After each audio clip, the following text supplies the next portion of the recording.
Today, I have a message for young people. You're not invincible. Younger people are not spared.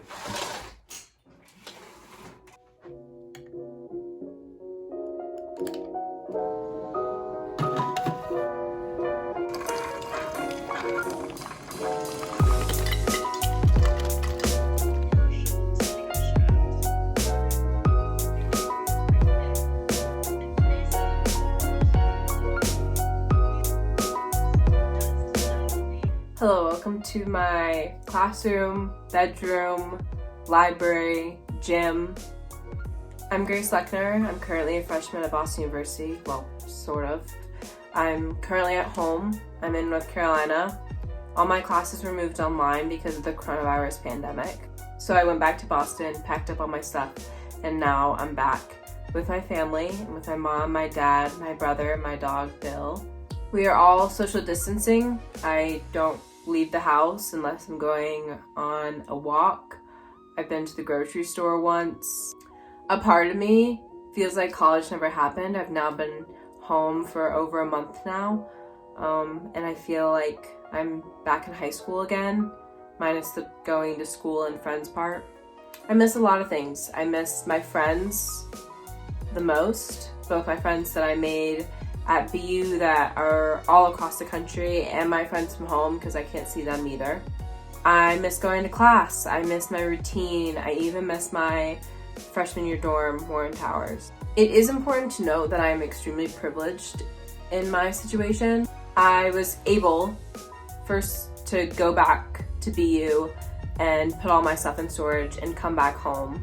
I came back to a house and food on the table and internet and my own laptop. And these are a lot of things that I know other, not just college students, but students all across the country, both like elementary, middle school, and high school, they don't have access to all these things. They're not coming home to a safe home.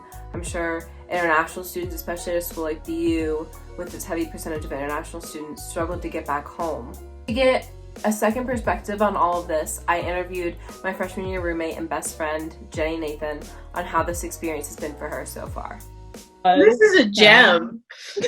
It's quite a gem. I try to wake up at like 9:30 or 10 just so I can have some like sort of a schedule. I go to but I guess like participate in my Zoom classes. I usually do work like after them or before them, like depending. Play Sims, make a friendship bracelet, work out, watch TV. It's fun, like having everyone here because we haven't had that in like 5 years, but it's a little stressful when everyone's doing work and school and things. Jenny and I are keeping ourselves, our family, our friends, and our community safe by staying home and social distancing. But according to the news, we're in the minority. Major news organizations came down hard on young people, especially college students, on how they're not taking the virus seriously enough. Like here, where several college students were interviewed while on spring break. Corona, I get corona. At the end of the day, I'm not going to let it stop me from partying. We're just living for the moment. So we're just hanging out with them and trying to get drunk before everything closes.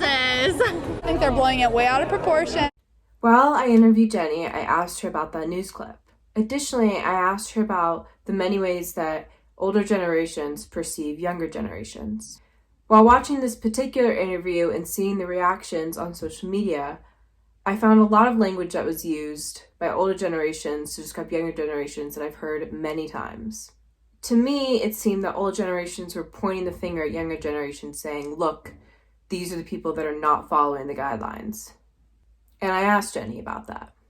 Ridiculous, obviously, like really irresponsible of all of those people. At the same time, I guess you can't really fault them for thinking that when like their governor wasn't really taking, like the Florida governor wasn't really taking any actions to close the beaches or anything like that. It's interesting because I think a lot of like older people are kind of entitled. I don't know. They think that like, I mean, granted, they have had more, I guess, life experience than younger generations. I don't think that that necessarily equates to like knowing what's right all the time or like knowing how to like deal with certain issues. Definitely, this is an example of, I think a lot of young people like are doing the right thing. Obviously, there's some portion of young people who don't really get it and aren't really like taking steps to obviously like prevent the spread of the virus. But I think that there's a similar percentage of older people who are. Now, I'll be the first to admit that I know a lot of college students that are not taking this seriously. It's all over my social media feed. I also know a lot of college students that are taking this seriously, and the vast majority of the ones that I know are taking it seriously and are staying home and staying safe. This characterization of young people as selfish and self-obsessed reminds me a lot of something that I've heard my entire life. Older people love to label millennials, Gen X's, Gen Z's as entitled, narcissistic, self-interested, unfocused, lazy. Now, as I will talk about later, young people are being extremely creative during this time and are trying to make a really awful situation a little bit more positive. And to that, this guy might say big deal. They're not coming up with a cure for the virus. They're not doing anything super substantive. However, that's what we can do. Young people are doing something, anything, to better their circumstance while staying at home and staying safe. Now let's bring all this back to the current state of the world. Not only are many young people doing the right thing by staying home, young people are being extremely creative during this time. People are trying new recipes like the viral whipped coffee trend on TikTok. People are getting physically stronger and following at-home workouts. One girl who went viral on TikTok completely transformed her back shed into a cool hangout, all while quarantining. In fact, a BU student, Laura Stursberg, is making masks. She also created a how-to video on how you can also make your own masks at home. This is a great example of a fellow terrier doing what they can to make a difference. Honestly, older generations will probably always complain about younger generations, but labeling all young people, especially college students, as ignorant and selfish during this time, it's just not fair. Young people have become a tremendous creative force during this time. There's a lot of negative in the news surrounding the coronavirus pandemic, as there should be. There's a lot of negatives that come along with this pandemic and basically countries being shut down because of it. So while we're at home and struggling during this time, there needs to be more positive news. Actor John Krasinski created a show all with the purpose of bringing more positive news called Some Good News. But we need more like this. We need more positive news out there. All in all, I think it's important to remember the positives. Younger people are being creative during this time. With that being said, if you are someone that is not taking this virus seriously, please do so. Remember that you're not stuck at home, you're safe at home. You're protecting yourself, your family, your friends, and your community. So please stay home.